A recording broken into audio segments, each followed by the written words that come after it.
خۆش حەسەنە لە 19 دوانزەوە ئەم دوکانەمان کردوێتەوە تقریبا وا بوو مانگە کەڕوا لە خزمەتی هاوڵاتیان نابین.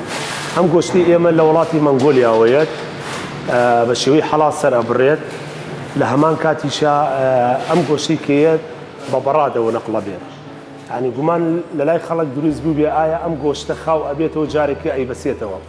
ئەم گۆشتی ئێمە کاتێککە داخڵە بێت لە وڵاتی مەنگۆلیاوە بە خاکی ئێران هەیە. لەبەرەوە ئەم گۆشتە بەڕاد بە بەڕاد نقڵە بێ هەتا ئەگاتە مەخزەنی خۆمان.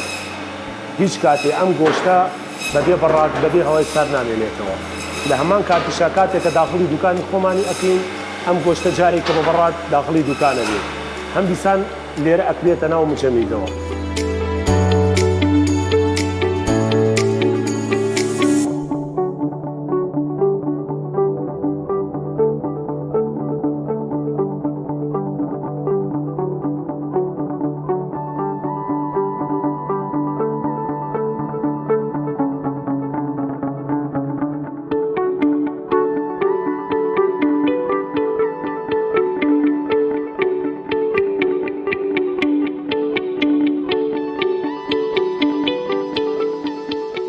ئەم گۆشتی ئێمە خۆمان سەرپەرشتیەکەین. هەمووی حیوانی وردە پێی ئەڵەن بەرە. ئەم گۆشتەکە سەر ئەبڕێت بە شێوەی ئیسلامیانە سەر ئەبڕێت. لەبەروی کاتێک گۆشتی ئەگە بسمیلایی لێ نەکرێت لە ڕووی شەرعەوە ئەتوانم پێت بڵێم لە خیلالی چلشەوە ئەم گۆشتە ڕەشە بێتەوە. ئەم گۆشتی ئێمە لە 1/8 سەر بڕاوە. بۆیە ئەم دوکانی کاتێک ئێمە نیەتمان هەبوو ئەم دوکانە دابنین ئەم بینایەکی تازە بوو. قرار بوو لە 15دا ئەم دوکانە تەسلیمی ئێمە بکرێت. بەڵام بە حکمی کە تەواو نەبوو 15 تەسلیمی ئێمە کرا. ئێمە لە 19 دەستمان کرد بەکار. تقریبا 4 مانگە بێ ئێمە ئەم گۆشتەمان حازرە. وا 4 مانگ میشە ئێستا کە ئەم گۆشتە لەم دوکانایە خاوی بکەرەوە ئەتوانم پێ بڵێم لە گۆشتی فرێ جوانتر و ڕێک و پێ بکەم.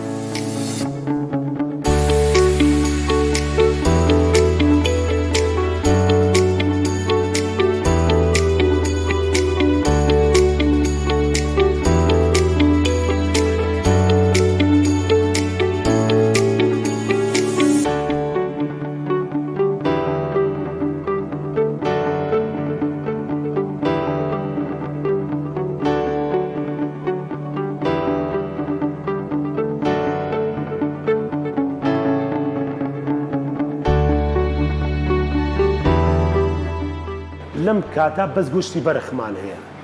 بۆ لەبەری ئەم گۆشتە لە وڵاتی مەنگۆلیاوەیەت تەنها ئەم وڵاتە گۆشتی بچووک بڵێ حیوانی بچووکیان هەیە. بەڵام ئینشاءالله لە ئایندەیەکە ئەتوانم ئیشمان کردوێ لەسەری بتوانین گۆشتی گوێرەکەش بێن. ئەم گۆشتی ئێمە کە ئەم حیوانە بچکۆلانانی کە ئەیکڕین حیوانی ئێمە حیوانی دابەستە نییە. حیوانی ئێمە حیوانی دابەستە نییە. ئەم حیوانانی ئێمە ئەم بەرخانی ئێمە هی لە وەڕە. بۆیە کاتێکە حیوانێک هی لە وەڕ بێت نەک ئەوەی من هیچ حیوانێک بۆنی نابێت. بەڵام ئەگەر حیوانێک دابەستە بێ چەوری زیاتر ئەبێ ئەو کاتە بۆنی ئەبێت.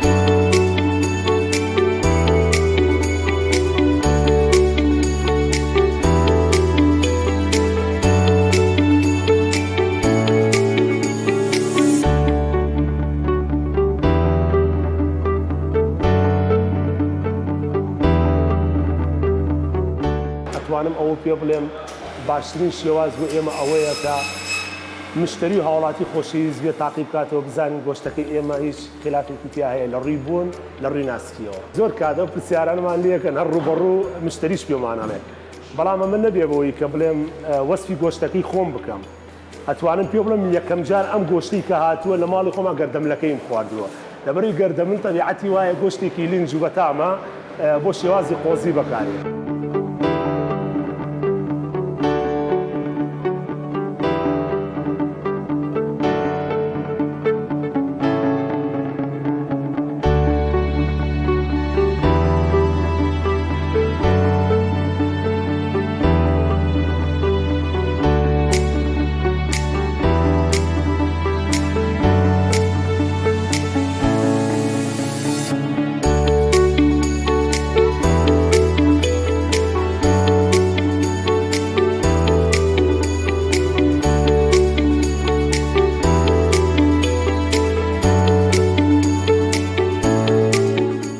گۆشتە لە وڵاتی مەنگۆلیاوە کاتێککە حاضر ئەکرێت بە هیچ شێوێ مادەی حافزەی پێوە ناکرێت.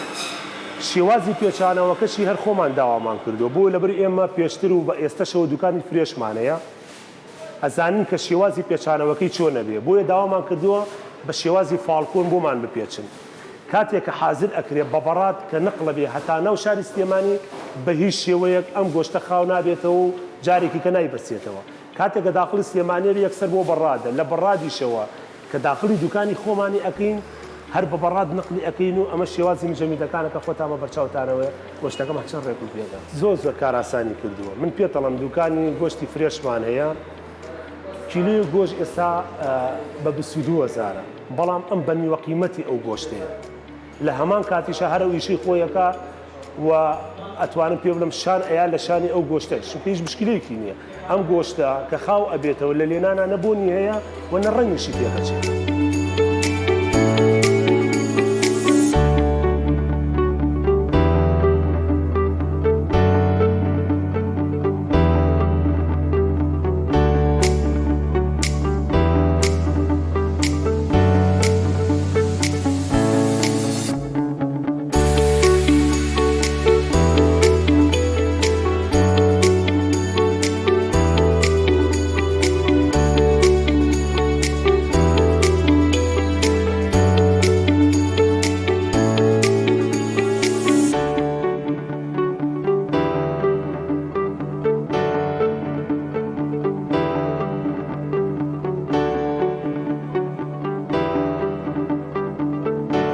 ئێستا ئێمە شێوەی کیلۆ تۆز یەکەمە زیاتر لە پشتە مەغزە و پەراسووە هەمانە لە گەردەمل و دەست و ڕانە نیمانە لەبەرەوەی کاتێک کە ڕانێ بەشێکی لێەکەیتەوە کەسێکی کەیت ئەلێ بەشە جوانەکەی لێکراوەتەوە نەرمەکەی لێکراوەتەوە من ئەوەم نایە بۆیە شێوازی کیلۆ لە پشتە مەغزە و لە پەراسووە هەمانە لە دەست و گەردەمل و ڕانە نیمانە بەڵام بە قەبارە هەمانە ئتر لە کیلۆوە بەرەوسەرەوە هەتا ئەگاتە 4 کیلۆ لە وەزن لامان بەردەستە لە 2 کیلۆ بەرەوسەرەوە 2 کیلۆ نیوە ئیتر تا ئەگاتە 4 کیلۆ پیانە بەردەستەوە لە دەستەکانیشە بە هەمان شێوە لە پشتە مەغزەشە هەر بە هەمان شێوە هیچ جیاوازێکی نییە بەڵام ئەوان لە وڵاتێکی کەوەیە ئەو بەشە ئێمە لە وڵاتێکی کەوە ئەیێنین بەڵام ئێستا ئێمە تا ڕادیەک توانیمانە هاوسەنگی بازار ڕابکرین لەبەرەوەی ئەتوانم لە بەکرەجۆ خەڵک ناتوانێت بێتە ئێرە یا لە ڕاپەڕینەوە ناتوانێت بێتە ئێرە مارکت هەیە لە بەکرەجۆ ئێمە توانیمانە هاوکاریکی بکەین بووی کە کار ئاسانی بۆ خەڵک بکەین ئینشاء الله لە بەرنامەشمانە هەیە لە چەند شوێنێکی کای ناو شاری سلێمانی فەرعیکە بکەینەوە ئەوەی کە ئێستا حاضر بێت لە ڕانی هەمانە لە خەلەکان هەمانە لە هەڵەبجی شەهید هەمانە بەردەوامیش ئەبین لە لەقەکان بەڵام بەبووری زەمن و بەو توانایی کە خۆمان هەمانە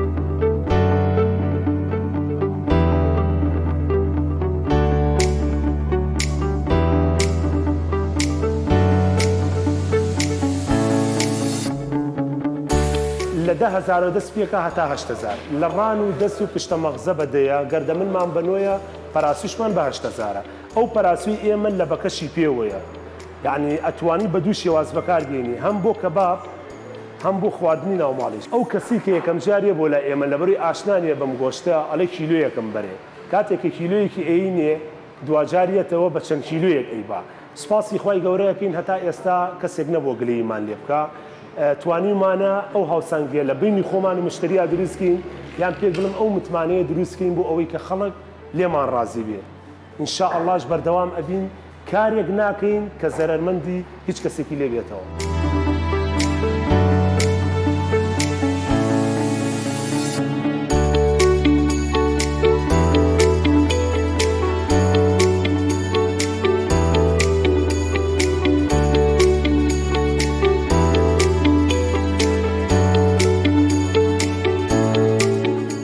گۆشتی بەرازیلی لەوێ لەوڕ کەمە من پێم وتی سەرەتا کاتێککە حیوانێ دابەستە ئەبێت چەوری زۆر ئەبێ و بوونیشی ئەبێ بۆ لەبەروی حرەکەتی نییە بەڵام حیوانێک کە لە وەڕی ئەبێت ماسوولکەی زیادە بێت چێوریشی کەم ئەبێت شتی سروشتیش ئەخوا یعنی ئەو ئەلەفەی کە ئەیدرێت پاک و تەمیزە بەڵام ئەم حیوانانی ئێمە سەرەتاش پێم وتی هی لە وەڕە ئەگەر ئەلەفیشی بدرێتی ئەلەفێکی کەمی ئەدرێت بۆ جیاوازەکەی ئەمە دروستیەکە هی بەڕازیلی و هی هەر وڵاتێکی کە بێت ئەگەر هی وڵاتی مەنگۆلیاش بێت بە شەرتێ دابەستە بێت ئەم تامی نابێت کە حیوانێک هی لە وەڕ بێت تەنها جیاوازیەکەی ئەوەیە حیوانێکە بە دابەستە بەخێو ئەکرێت حرەکەتی کەمە بێ گۆشتەکەی چەور و بۆنی ئەبێ حیوانێکیش ئەگەر لە وەڕ بێت و شتی سروشتی بخوا گۆشتەکەی هیچ بۆنێکی نابێت.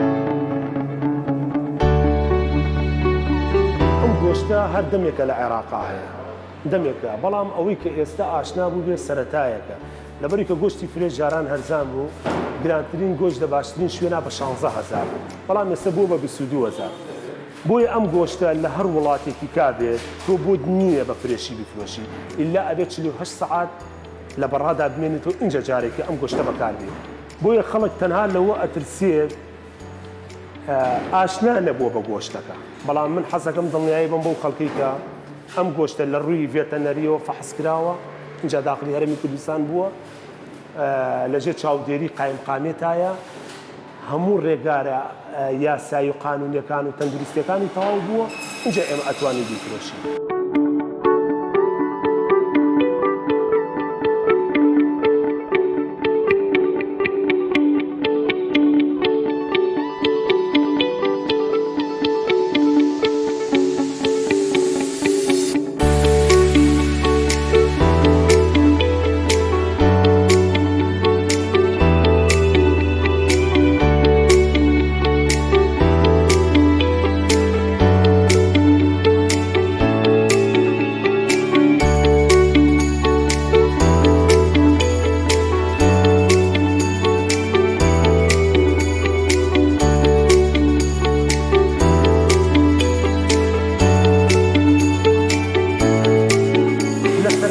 زەختمان لەسەر بوو بەڵام من پێدەڵێم بە حکمی ئەو مارکێتانی کە ئێمە تەوزیعاتمان بۆ کردوون تا ڕادەیەک ئێمە ئەزمەکانمان لەسەر شانی خۆمان سوو کردووە بۆیە خەڵک هەمیشە پێمان ئەڵێ با نەبێ بە سەرەگرتن و قەرەباڵەقی دروست ببێت و ئەوانە بۆیە ئێمە ئەو کار ئاسانیمان بۆ خەڵک کردووە تەنانەت بە شار و شارەچەکانی شەڤڵاومان کردوێتەوە بۆیە کە کار بۆ خەڵک ئاسان لە پێنجێنەوە داوام لێکراوە هاوکاری خەڵکم کردووە لە کەلارەوە بە هەمان شێوە لە ڕانێەوە بە هەمان شێوە لە خەلەکان بە هەمان شێوە تەنانەت لە هەولێریش زۆر داوام لێ ئەەکەن بەڵام لەم کاتا ئەتوانم پێ بڵێم تەنها بەشی دوکانەکەی خۆم ئەکا هەتا ئەوانەی ئینشاءڵڵا وەجبی تازەیەک بتوانم بە هەموو شار و شارەچەکان ئەبڵاوی بکەینەوە.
لەم کاتا ناتوانم ئەو وعدە بم بەڵام ئەتوانم پێتان بڵێم هەتا مەجالی تیا هەبێ من لە خزمەتی هاوڵاتیانە ئەبین و هەتا مەجالیشی تیا هەبێ سعرەکان داوەبەزین ئەو هاوکاری کە ئێستا دۆلار بە دینارە ئێمە بۆ توانیمانە ئەو زەختی کە لەسەر هاوڵاتیە کەمیکەینەوە ئەگینە ئەتوانم پێت بڵێم خودی گۆشتەکە هەتا ئاگاتە ناو سلێمانی خێریکی وەها ناکات بەڵام ئەو هاوکاری کە دینار بە دۆلارەکەی ئێمە ئەتوانین هاوسەنگیەک دروستکەین بۆ ئەوەی کە بتوانین دەستی فەقیر و هەژار بگرین لەم کاتە کە خۆتان دەزانن ئەزمەی اقتصادیە لە عێراقا و بە تایبەتی لە هەرێمی کوردستانە و بە چەند مانگە جارێکیش مەعاژێ بۆیە بتوانین هاوکاری ئەو خەڵکە بین بەو سعری کە ئێستا ئەیفرۆشی. فەرقەکەی تەنیا ئەوەنێ ئەو فرێشە ئەم بەستووە. من پێ دەڵێم ئەگەر ئەم حیوانە لە وڵاتی مەنگۆلیاوە بە زیندوی بێن مەبێ کیلۆی بەمە 24 بە 25 بەڵام کاتێکە لەوێ سەر ئەبڕێ پارچە پارچە ئەکرێتە مقەبە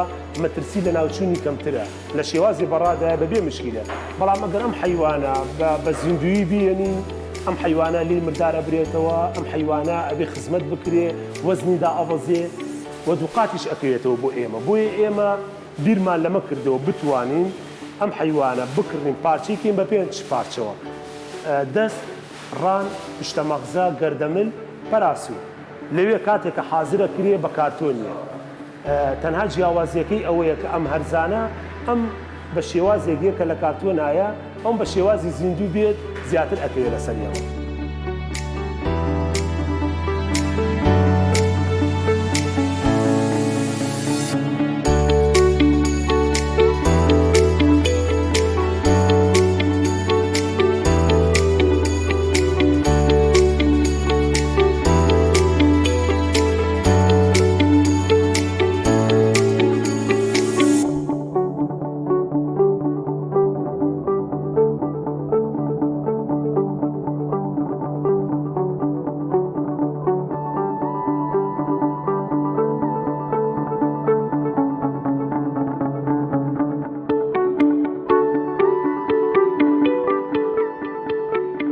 مشتریەکان هەموو نوعێکی تایە، فەقیری تایە، دەوڵەمەندی تایە، دکتۆریشی تایە.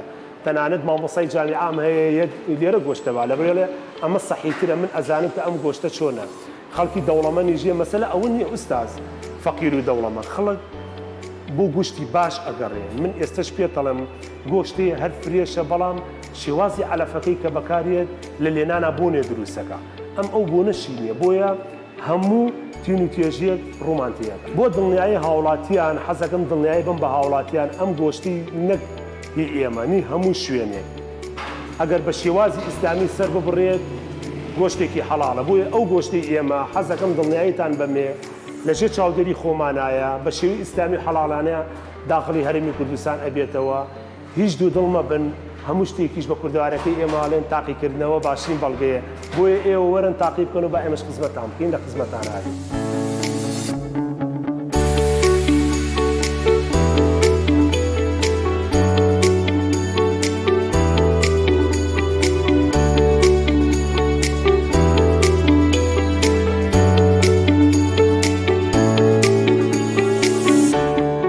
تابڵێ گۆشتێکی پاکوخاوێنەوە و گۆشتێکی باشە. خەڵکاڵە گۆشتی بەسووەمە کەسکە گۆشتەکردن یەکسەر لەینان هەرێ بەستێوانە گۆشتێکی پاکتەمیزەوە گۆشتێکی هەرزانەوە بگرە بتوانە خەڵک ئەتوانێت دەسەڵاتی بەسەریا بکرێت. جا بەدەست خۆتە ڕانەکری، گەردەملەکری، پشتە مەغزاکری بەدەست خۆتە. هەتا بڵێ زۆ باشە. چیلۆی لە بازار چیلۆی گۆشت هاتێ بە 22,000 بەدەست خۆی تێکا مەسەلە پارچە سنگی تێکا پارچە ماینچی تێکا باوەم بە ئارەزی خۆتە حەزەکە هەر ڕان بەرە حەزەکە دەست بەرە حەزەکە پشتە مەغزە بەرە هەتا بڵێ گۆشتێکی پاک و تەمیز و تامیشتی بگرێت زۆ لەوانتر خۆشترە. بسته‌بندی لیبل الان خدمتتون رسوندم. کلا همه موارد بهداشتی رعایت شده. در